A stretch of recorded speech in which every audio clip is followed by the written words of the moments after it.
You think you understand male desire. Freud would say you don't.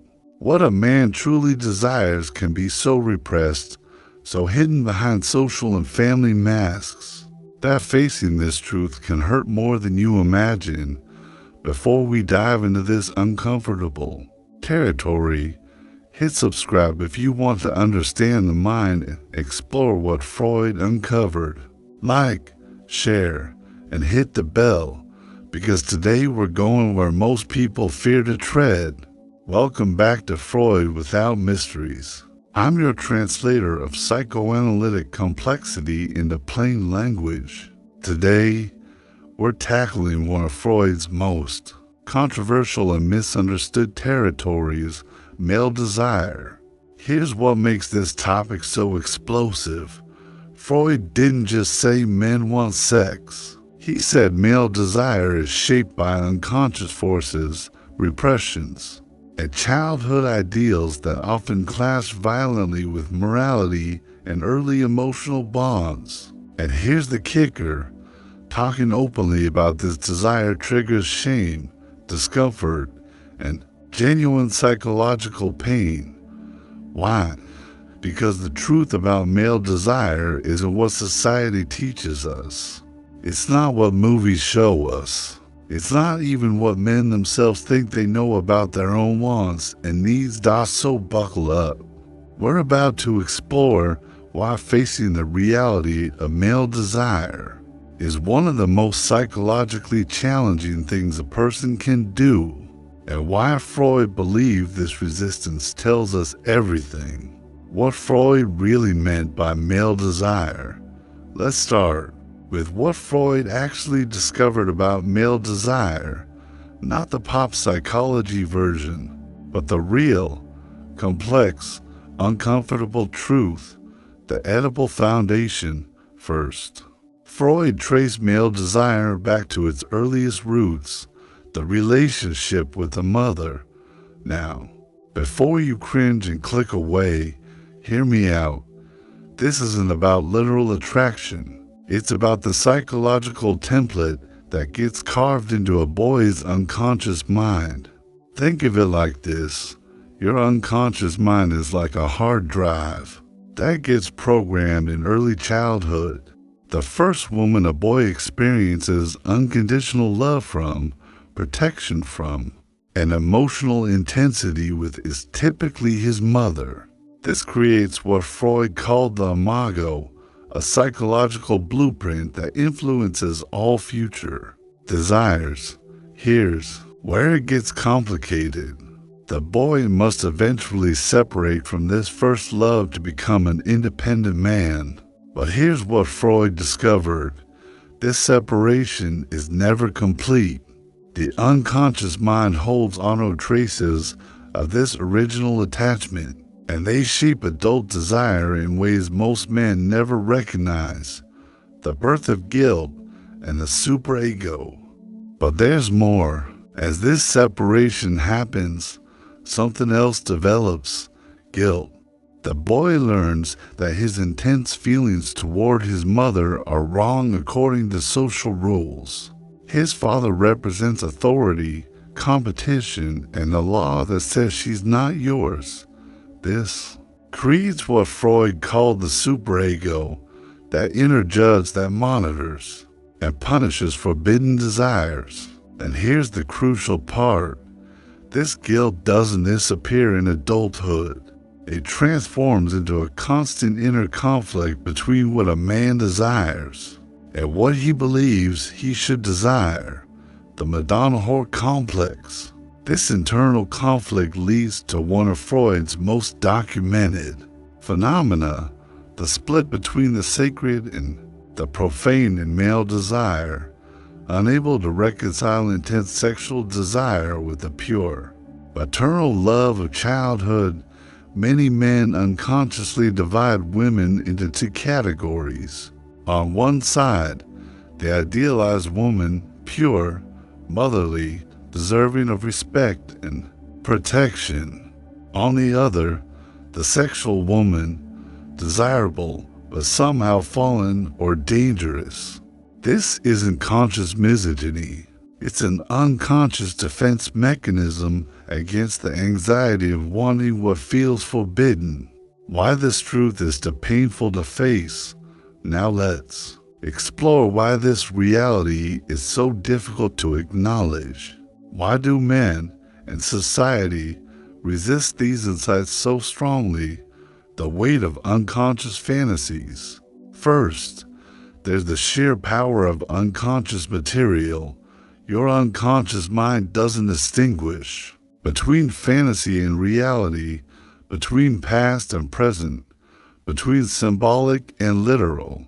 The fantasies, desires, and conflicts buried there feel as real and immediate as anything in your conscious experience. When Freud's insights start to illuminate these hidden desires, it's like suddenly seeing in a dark room you thought was empty.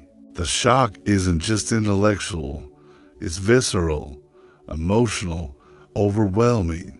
Imagine discovering that your conscious reasons for being attracted to someone aren't the real reasons at all, that there are deeper, older, more primitive drives at work.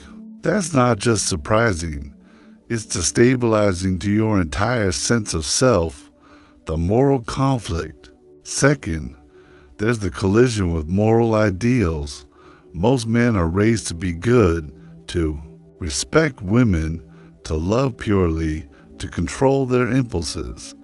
These aren't bad values, but they create an impossible standard when layered over the raw reality of unconscious desire. Here's the psychological trap.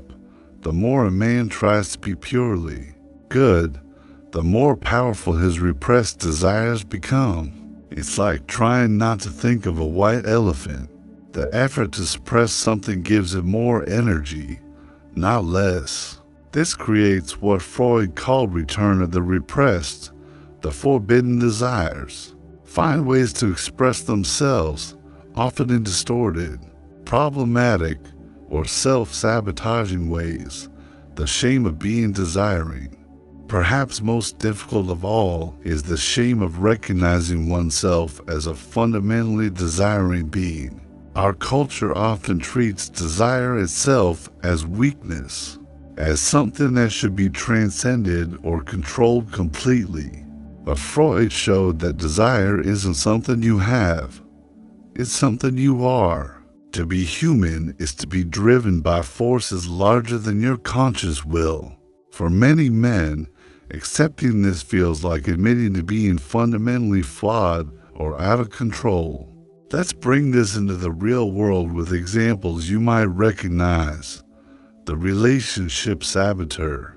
Meet James, successful, intelligent, claims he wants a serious relationship, but every time he gets close to a woman who could be the one, he finds reasons to end it. She's too needy, not independent enough, wants too much from him. What's really happening? James has unconsciously divided women into two categories.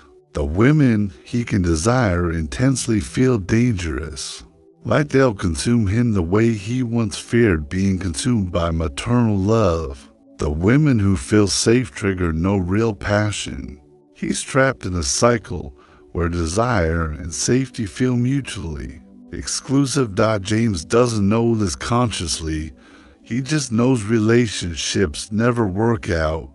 The real conflict between his desire for fusion and his terror of engulfment remains hidden. The validation seeker. Then there's Michael, who seems obsessed with sexual conquest, multiple partners, dating apps, constant pursuit. On the surface, it looks like pure libido, but dig deeper and you find something else. Michael's compulsive seeking isn't really about sexual pleasure. It's about trying to resolve an unconscious question. Am I worthy of love? Each conquest temporarily answers yes, but the relief never lasts because the real question is much older and deeper. The validation he seeks from sexual partners is actually a symbolic recreation of that first, unconditional love. But since he can never recreate that original bond, he's doomed to repeat the attempt endlessly. The emotional unavailable finally, consider David, who can only feel intense desire for women who are unavailable, married, emotionally distant, or clearly uninterested in commitment. Available women leave him cold. What's happening here? David has learned to associate desire with frustration, longing with impossibility. His unconscious mind recreates the original childhood dynamic where the most desired love was also the most forbidden. He's now choosing unavailable women consciously. His desire literally only activates in situations that mirror that early impossible longing. So, what did Freud propose as a solution? How does a man face these truths without being destroyed by them? Analysis without judgment. First, Freud advocated for deep analysis of the unconscious, but without moral judgment. The goal isn't to eliminate desire or to shame oneself for having it. It's to understand it, to see how it operates, to recognize its origins and patterns. Think of it like becoming a scientist of your own psyche. You observe, you analyze, you map the territory, but you don't condemn the landscape for existing. Recognition, not repression. The key insight is that recognizing these unconscious patterns actually reduces their power over you. When desire operates in darkness, it controls you.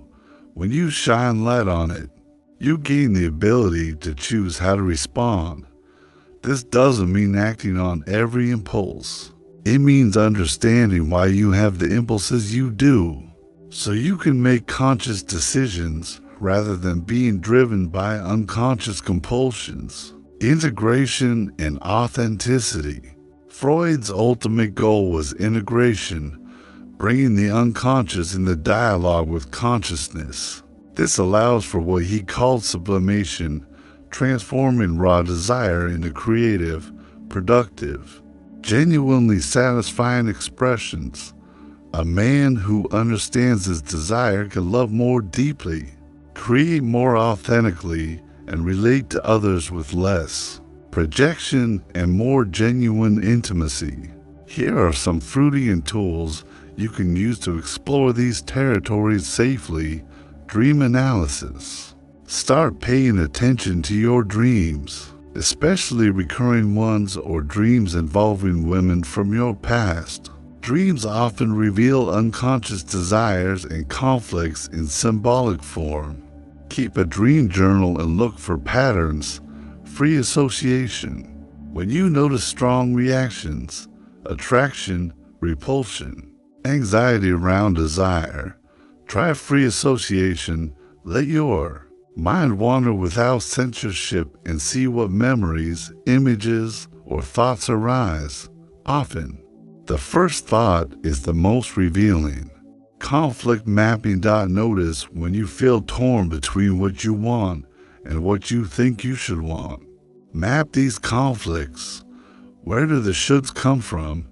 What voices from your past are speaking? Shadow work. Explore the desires you judge most harshly in yourself. Often, our strongest judgments point to our deepest repressions. What would it mean to accept these parts of yourself without acting destructively? So here's the ultimate question Freud would ask. Are men really ready to hear what their desire reveals? Because here's what's at stake. Living with unconscious desire means living at the mercy of forces you don't understand. It means repeating patterns that don't serve you, hurting people you care about, and never quite feeling satisfied even when you get what you think you want. But facing the truth about desire requires tremendous courage. It means abandoning comforting, Illusions about being purely rational, purely good, purely in control. It means accepting that you're driven by forces older and deeper than your conscious will. Yet this is also where freedom lies. When you understand the unconscious patterns driving your desire, you gain the power to work with them consciously rather than being unconsciously driven by them. The men who do this work often discover something surprising: authentic desire, freed from unconscious compulsion, is actually more satisfying, more creative, and more capable of genuine intimacy than the distorted versions they've been living with. But it requires walking through the fire of self-knowledge first. Freud once said that the goal of analysis isn't to eliminate suffering, but to transform neurotic suffering into ordinary human unhappiness. In other words, to trade the suffering that comes from fighting reality for the simpler pain that comes from accepting it. When it comes to male desire, this might mean trading the suffering of endless, unsatisfying repetitions for the cleaner pain of acknowledging what you actually want and then choosing consciously how to respond to that knowledge.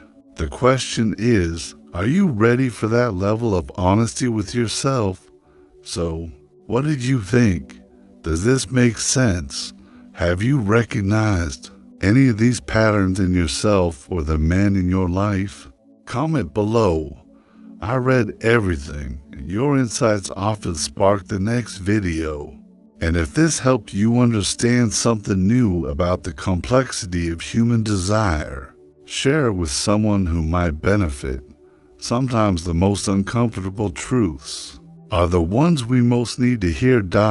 Until next time, keep exploring the mysteries of your own mind.